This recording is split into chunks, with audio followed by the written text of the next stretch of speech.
Hi అండి, welcome to బాలనిహాన్ channel. ఈరోజు నేను రొయ్యల గోంగూర అయితే ప్రిపేర్ చేశాను. టేస్ట్ అయితే చాలా బాగా వచ్చింది. ఇలా వేడి వేడి అన్నంలో వేసుకొని తింటే అబ్బా, టేస్ట్ అయితే సూపర్గా ఉందండి. ఈజీగా కూడా చేసుకోవచ్చు. ఎలా ప్రిపేర్ చేసుకోవాలో చూసేద్దామా మరి. ఫస్ట్ ఒక కళాయి తీసుకొని దాంట్లో 3 టేబుల్ స్పూన్ ఆయిల్ వేసుకోవాలి.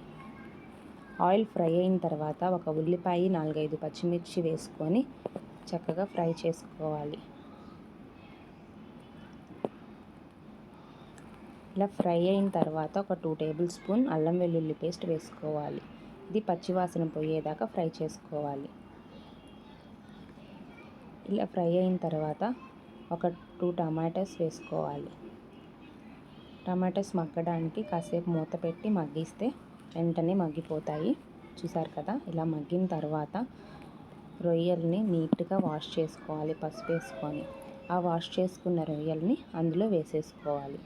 వేసుకొని ఒక 5 నిమిషాలు మగ్గించుకుంటే ఇలా జీడిపప్పులాగా అవుతాయండి చక్కగా. చూసారు కదా, ఇలా అయితే ఇప్పుడు 1 టేబుల్ స్పూన్ ఉప్పు, చిటికెడు పసుపు వేసుకొని బాగా ఫ్రై చేసుకోవాలి.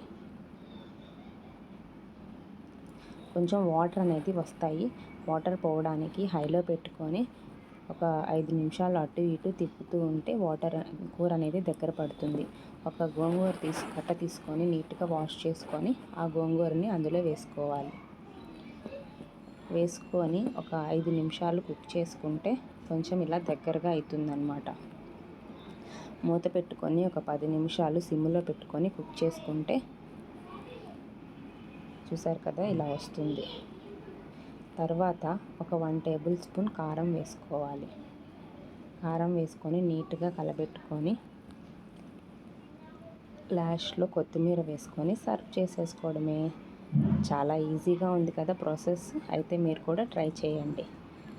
మా వీడియో కనుక నచ్చితే please like and subscribe. Bye bye.